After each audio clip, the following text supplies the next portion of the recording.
33절까지 봅니다. 마태복음 12장 22절에서 33절입니다.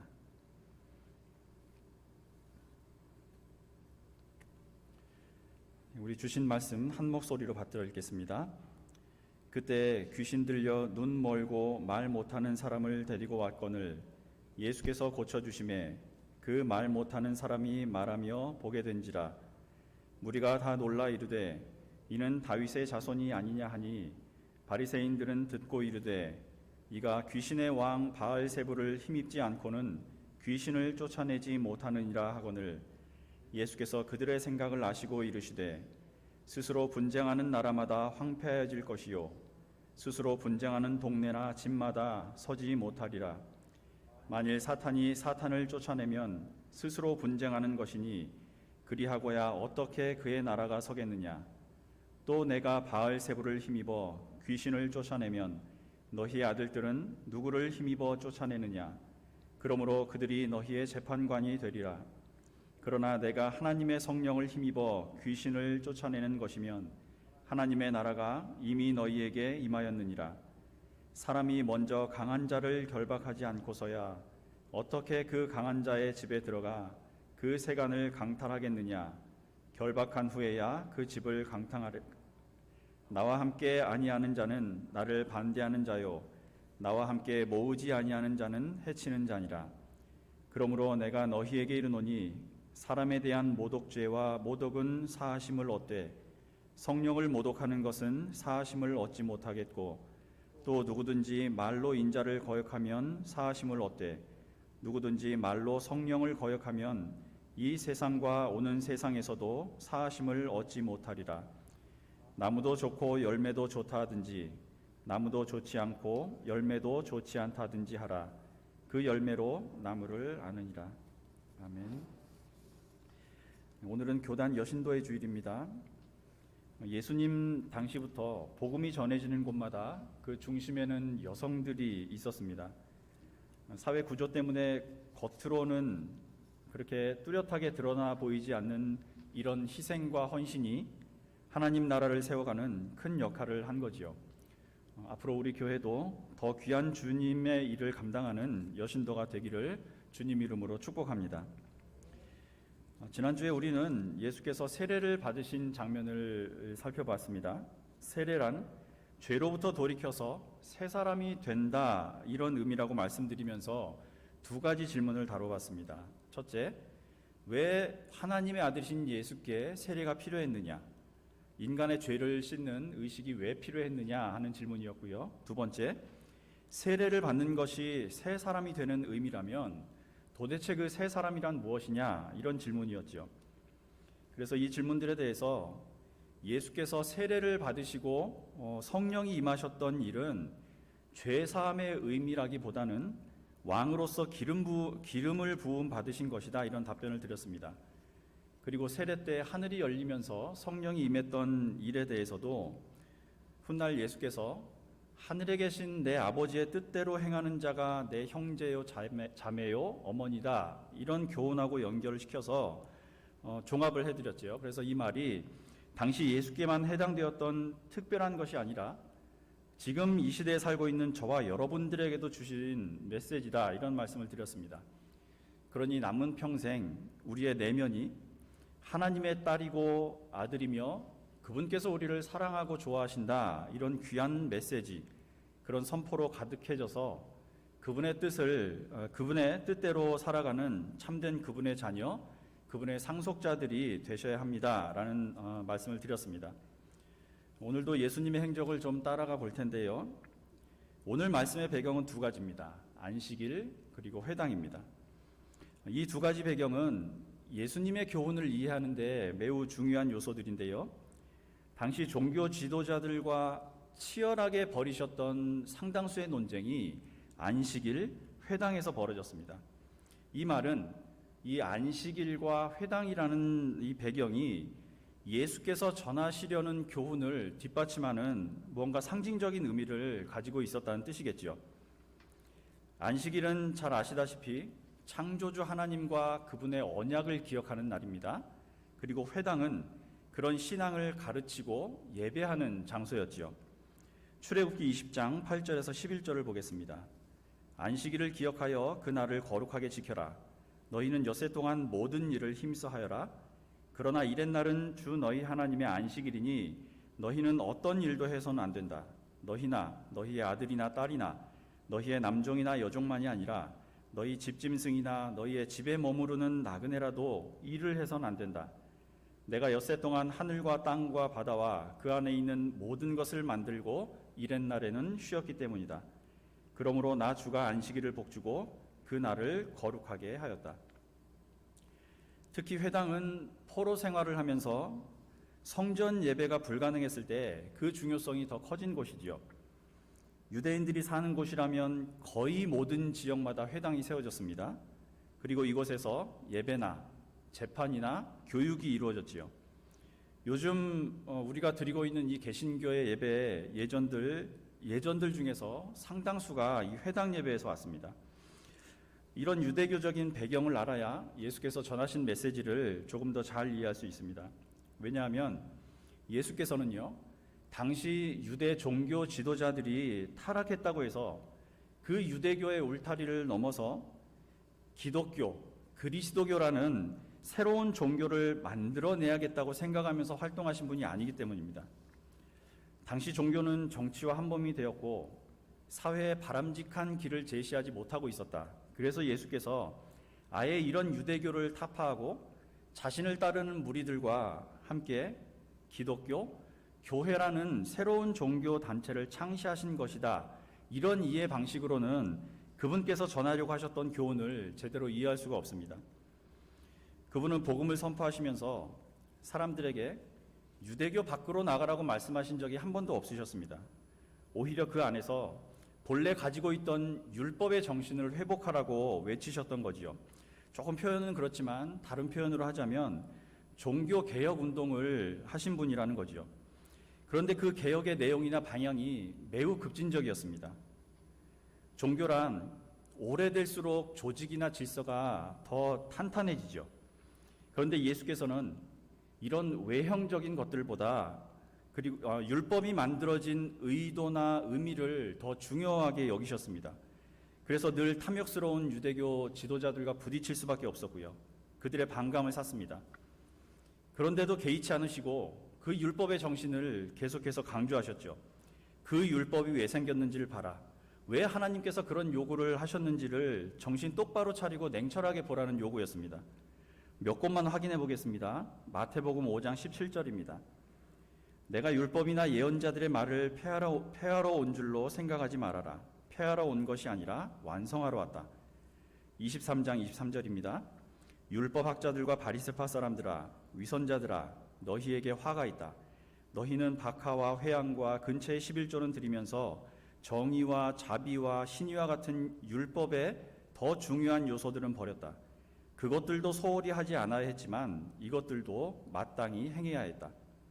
23장 1절에서 3절도 보겠습니다. 그때 예수께서 무리와 제자들에게 말씀하셨다. 율법학자와 바리새파 사람들은 모세의 자리에 앉은 사람들이다. 그러므로 그들이 너희에게 말하는 것은 무엇이든지 다 행하고 지켜라. 그러나 그들의 행실은 따르지 말아라. 그들은 말만 하고 행하지는 않는다. 그들은 지기 힘든 무거운 짐을 묶어서 남의 어깨에 지우지만 자기들은 그 짐을 나르는데 손가락 하나도 까딱하려고 하지 않는다. 아마 이 시대에 예수께서 다시 오신다면 이것과 똑같은 말씀을 이 땅의 목회자들이나 그리스도인들에게 하실지도 모른다는 생각이 듭니다. 조금 바꿔서 표현해 보겠습니다. 그리스도인이나 목사들이 당신들에게 말하는 것은 다 지켜 행해도 좋지만 저들의 행실은 따르지 마십시오. 저들은 말만 하고 행하지는 않습니다. 예수께서는 유대교를 끝내고 그리스도교라는 새로운 종교를 만드신 분이 아니다. 지금 이런 말씀을 드리고 있습니다. 오히려 그분은 이 유대교에서 요구하던 모든 율법을 존중하고 순리대로 지켜가며 복음을 전하셨습니다. 그럼에도 이분의 가르침이 다른 종교 지도자들과 달랐던 이유는요, 하나님의 가르침을 유대교라는 종교의 틀 속에 가두려 하지 않으셨기 때문입니다. 그래서 율법학자들은 그런 해석에 때로는 놀라기도 하고 자신들에 대한 도전으로 여기기도 했습니다. 물론 예수께서는 이런 갈등을 겁내시거나 애써 피하려고 하지도 않으셨지요. 이들이 예수님의 율법 해석에 거부감이 들었던 이유가 있습니다. 예수께서 하나님의 이름을 더럽히고 있다 이렇게 생각한 거지요. 마태복음 9장에는 어떤 중풍병자 한 사람을 고치신 일이 나오는데 그 일 후에 이런 내용들이 기록이 되어 있습니다. 마태복음 9장 3절을 보겠습니다. 그런데 율법학자 몇이 이 사람이 하나님을 모독하는구나 하고 속으로 말하였다. 예수님의 반응이 이어집니다. 4절입니다. 예수께서 그들의 생각을 아시고 말씀하셨다. 어찌하여 너희는 마음속에 악한 생각을 품고 있느냐. 지금 우리는 당시 이들이 품었던 악한 생각이 무엇인지 알고 있습니다. 이들은 율법을 주신 하나님을 오히려 그 율법 안에다가 또는 조직 안에다가 가두어 놓은 거지요. 인간은요, 어떤 식으로든 절대자에 대해서, 하나님에 대해서 설명하고 싶어하는 마음이 있습니다. 그러나 하나님은 그럴 수가 없는 존재지요. 하나님이 어딘가에 가두어지고 설명되는 순간 그건 하나님이 아니라 내 마음이 만들어낸 우상이 되어버립니다. 그래서 함석헌 선생님도요, 우상이라는 시에서 이런 글을 남기셨습니다. 너는 하나님을 섬기기 위하여 종교를 중히 여기지 말라. 하나님을 섬기는 데서 종교가 나오나 종교 속에 하나님이 있지는 않다. 이런 예수님의 교훈은 당시 종교 지도자들에게는요, 사회 질서를 어지럽히는 일부 가난한 민중들의 반항이나 도전에 불과했던 거지요.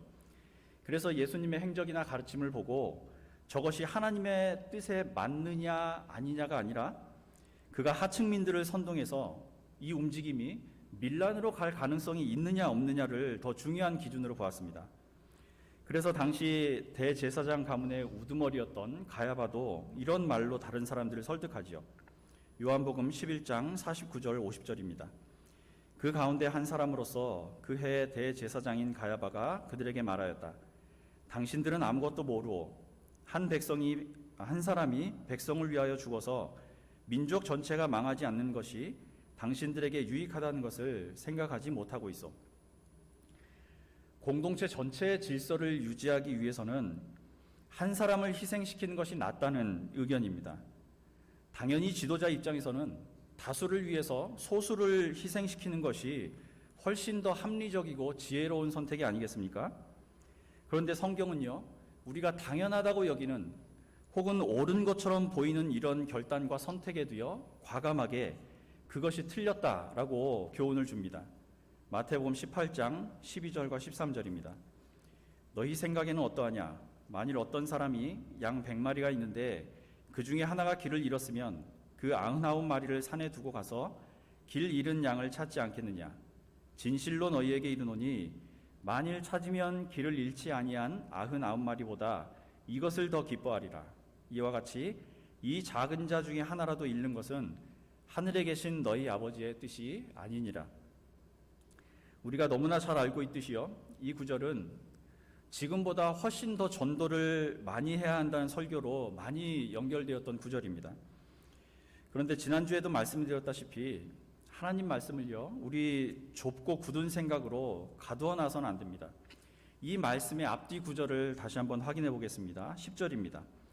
너희는 이 작은 사람들 가운데서 한 사람이라도 업신여기지 않도록 조심하여라. 내가 너희에게 말한다. 하늘에서 그들의 천사들이 하늘에 계신 내 아버지의 얼굴을 늘 보고 있다. 14절도 보겠습니다. 이와 같이 이 작은 사람들 가운데서 하나라도 망하는 것은 하늘에 계신 너희 아버지의 뜻이 아니다. 조금 전 말씀드린 부분을 이 앞뒤 구절까지 연결시켜 보면 너희들 눈앞에 아무리 천하고 보잘것없어 보이는 사람이 있더라도 그들을 업신여기거나 실망시키거나 망하게 하지 말아야 한다는 교훈이 들어가 있는 겁니다. 예수께서 안식일에 회당에서 종교 지도자들과 논쟁을 벌이신 장면을 보다가 여기까지 왔습니다. 지금까지 내용을 조금 정리해 드리겠습니다. 유대 종교 지도자들은요, 안식일과 회당의 주인 자리를 하나님 대신 슬며시 꿰찬 사람들이죠. 그런 질서와 상황을 유지하면서 다른 사람들보다 많은 이익을 얻고 있었으니 이런 자기들의 치부가 드러나는 일만큼은 막아야 했던 거지요.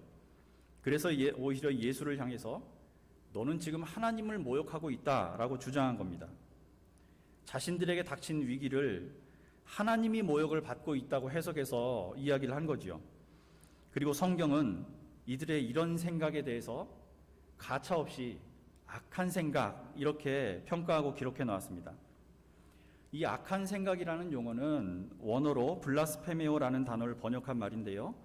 누군가의 명예를 떨어뜨리거나 비방하거나 모욕하거나 관계를 깨뜨리는 의미입니다. 한글 성경에는 주로 참람하다 또는 회방한다 이렇게 번역이 되었습니다. 이 악한 생각이라고 번역된 단어가 오늘 본문에도 사용이 됐는데요. 31절에 보면 성령을 모독하는 것 이런 표현입니다. 예전에 개역 한글에는 성령을 회방하는 것 이렇게 번역이 되었고요. 교회에서는 바로 이 죄가 성령을 회방하는 죄가 인간이 지을 수 있는 죄 중에 가장 큰 것이라고 가르쳐 왔습니다. 회방한다거나 모독한다는 말은요, 본래 가지고 있던 본질을 해치거나 그 일을 방해한다는 뜻이죠. 흐름을 방해한다는 뜻입니다. 사람이 다른 사람의 일을 방해하는 것도 범죄인데 하물며 사람이 하나님의 본질을 왜곡하거나 그분의 일을 방해하는 것은 용서받을 수 없는 죄라는 거죠. 하나님의 본질을 내 뜻대로 교묘하게 왜곡해서 비틀어 놓거나 그분이 하시는 일을 방해하는 것이 가장 큰 죄라는 교회의 가르침은요, 완벽하게 바른 해석입니다. 그럼에도 우리가 조금이라도 이 부분을 더 잘 이해하기 위해서는 도대체 하나님의 본질이 뭔지, 그분의 일은 무엇인지라는 질문을 먼저 해결해야 됩니다. 아까도 말씀드렸다시피 우리가 하나님에 대해 설명하는 건 불가능합니다. 너무나 지금까지도 너무나 다양하고 많은 설명들이 있었기 때문에 전부 소개해드리거나 맥을 잡는 것조차도 사실은 버거운 일이죠. 그래서 오늘은 하나님께서 하시는 일, 성령께서 하시는 일들 중에서 한 가지만 선택해서 말씀을 드리려고 합니다. 성령께서 하시는 특별한 사역이 하나 있는데요. 그게 뭐냐면 사람들의 마음을 움직이시는 겁니다. 마음을 움직이게 하신다는 것은요, 사람들에게, 인간들에게 자신의 잘못이 무엇인지, 속에 품은 생각과 의도들이 참으로 거짓인지 진실인지, 일부러 저지른 잘못인지 실수인지를 스스로 느끼고 돌이키도록 계속해서 신호를 주신다는 겁니다. 이것을 성령의 감동 이렇게 표현해도 좋겠습니다. 특히 사람들의 마음이 찔려 움직이고 그 결과 예수 그리스도를 구주로 영접하고 구원받게 하시는 것이 바로 이 성령께서 하시는 일의 정점이라고 할 수가 있죠. 우리가 나쁜 생각을 품었을 때 마음에 찔림이나 불편함을 주시는 것, 그래서 자신의 내면에 있는 악한 생각들, 죄를 회개하고 올바른 길로 돌아올 수 있게 하는 것이 그분께서 하시는 일이라는 겁니다. 나쁜 생각으로부터 돌이키게 하는 것은 양심이 아닙니까? 그럼 양심과 성령께서 하시는 일의 차이가 무엇입니까? 혹시 이런 질문이 생길지도 모르겠습니다. 양심도 분명히 선과 악을 분별하게 만드는 내면의 기준이지요. 성령께서 우리 마음에 신호를 주시는 통로 중 하나입니다. 그런데 인간에게 있는 가장 이런 기본적인 분별력을 양심이라고 한다면, 그럼에도 신앙인이 가진 양심은요, 이 보통 사람들이 가진 양심과는 그 수준에서 분명한 차이를 보입니다. 그 차이가 뭐냐면 명백하게 말씀이라는 기준의 차이에서 옵니다. 신앙인의 양심에는 하나님의 말씀이라는 변치 않는 기준이 하나가 더 추가되어 있는 거죠. 그래서 성경은 이렇게 그분의 말씀이 추가된 양심에 대해서 선한 양심이다 이렇게 표현합니다. 바울의 교훈을 하는 거 보겠습니다. 디모데전서 1장 19절입니다. 믿음과 선한 양심을 가지십시오. 어떤 사람들은 선한 양심을 버리고 그 신앙생활에 파선을 당하였습니다. 바울이 이렇게 선한 양심을 강조한 이유는요, 그렇지 못한 양심도 있기 때문이겠지요. 불량한 양심, 그릇된 양심이 있다는 말입니다. 인간이라면 누구나 양심을 가지고 있죠. 그러나 죄를 저질러 놓고도 나는 양심에 거리끼는 일을 한 적이 없다 이렇게 말하는 사람들이 많습니다. 이런 모습들을 보면 이 양심이라는 기준이 자신의 가치관이라든가 이념 또는 경험이나 교육받은 내용에 따라서 얼마든지 바뀔 수 있다는 걸 보여줍니다. 그래서 우리에게는 절대자에 대한 두려움, 하나님의 약속에 대한 깊은 신뢰와 존중을 바탕으로 한 변함없는 기준이 필요한 거지요. 이렇게 보통의 양심에 하나님의 말씀이 더해져서 한층 죄나 그분의 뜻에 예민해진 양심, 변치 않는 확고한 기준이 더해져서 만들어진 양심을 가리켜 선한 양심이라고 합니다. 그리고 우리에게 이렇게 선한 양심을 갖게 하시는 것이 바로 성령께서 하시는 일이다라는 거지요. 자, 지금 성령께서 하시는 일 한 가지를 말씀드렸습니다. 그럼 이 회방, 모독이라는 용어도 어느 정도 해결할 수 있을 겁니다. 이런 선한 양심의 소리, 하나님으로부터 오는 신호를 막아버리는 것이 회방이지요. 그래서 알포드라는 신학자는요, 회방이 무엇이냐라는 질문에 대해서 이렇게 답을 했습니다. 회방은 성령에 반항하기로 작정하고 고집하는 마음의 상태이다. 예수님 당시 바리새인들은요, 스스로 율법을 잘 지키는 의로운 사람이라고 자처했습니다. 그러나 이들이 하나님을 앞세우고 그분의 법을 지키라면서 큰 소리를 내던 그들이 가진 태도의 배후, 그들의 내면에는요, 계산된 자기 이익이 구석구석 숨어 있었습니다. 이런 위선은 너무나 치밀하고 은밀해서요, 때로는 자기 자신조차 그 진정한 모습을 보지 못하기도 합니다. 그리고 이런 상황이 오래 지속되다 보면 히브리 노예들을 풀어주지 않다가 망해버린 파라오처럼 결국 그 사람의 모든 것을 망쳐버리는 거죠. 성경에는 이런 고집을 가리켜서 완악하다 이렇게 표현해 놓았습니다. 그래서 오직 선한 양심을 가지고 자신의 신앙을 끊임없이 점검해 보는 사람들만이 이런 거짓된 모습, 성령을 회방하는, 성령을 모독하는 죄로부터 벗어날 수 있는 거죠. 우리는 믿음이 없는 자들처럼 양심만 지니고 살 것인지 아니면 성령의 인도하심을 따라 살 것인지를 매 순간 결정하며 살아야 됩니다. 나를 알고 있는 누군가 또는 내 안의 양심이 나 스스로에게 이렇게 물을지도 모릅니다. 당신은 진정한 신앙인입니까? 진짜 그리스도인입니까? 이런 질문에 어떻게 대답하시겠습니까? 대답이 어려우시면 이렇게도 한번 물어보십시오. 누군가 내가 스스로 그리스도인이다 라는 사실을 내 입으로 밝히기도 전에 그 사람들이 왠지 그럴 것 같다고 느낄 만큼 살고 있는가? 아니면 그들에게 말로 해야만 내가 그리스도인이라는 사실을 알게 되는가? 또는 이런 질문도 해보십시오.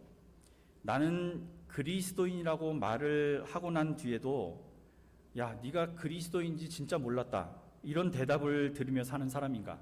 아니면 역시 뭔가 다르더라, 그럴 줄 알았다, 이런 말을 들으며 살고 있는가? 예수께서는요, 종교 지도자들을 향해서 성령을 모독하지 마라, 회방하지 말라고 교훈하셨습니다. 오늘 제가 제목으로 삼은 말처럼 가지는요, 나무를 벗어나는 일이 없습니다. 벗어나는 순간부터 생명을 잃고 마르기 시작하는 거죠. 저와 여러분들은 하늘의 아버지 하나님께서, 우리 아버지께서 주시는 양분을 공급받으며 사는 사람들입니다. 한평생 저와 여러분의 내면에 더러운 것들을 버리고 늘 새 사람이 되라고 알려주시는 성령의 일에 네, 주님, 제가 그렇게 살겠습니다 하고 대답하시길 바랍니다. 그래서 그분과 함께 사는 영생의 복도 누리시기를 예수님 이름으로 축원합니다. 에베소서의 교훈을 한 거 보고 마치겠습니다. 에베소서 4장 30절에서 32절입니다. 새 번역본입니다. 하나님의 성령을 슬프게 하지 마십시오. 여러분은 성령 안에서 구속의 날을 위하여 인치심을 받았습니다. 모든 악독과 격정과 분노와 소란과 욕설은 모든 악의와 함께 내버리십시오. 서로 친절히 대하며 불쌍히 여기며 하나님께서 그리스도 안에서 여러분을 용서하신 것과 같이 서로 용서하십시오. 아멘.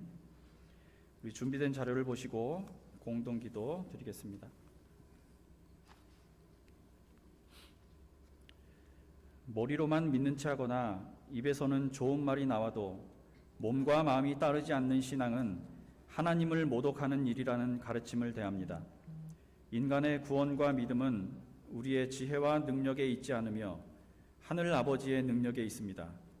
오직 당신께만 뿌리를 두고 살아가게 하옵소서.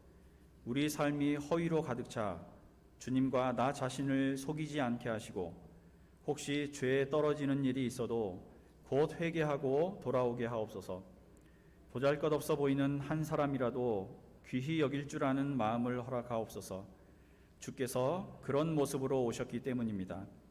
참 진리와 사랑의 열매를 맺으라 가르쳐 주신 예수님 이름으로 기도합니다. 아멘. 찬송 539장 하옵나이다. 아멘.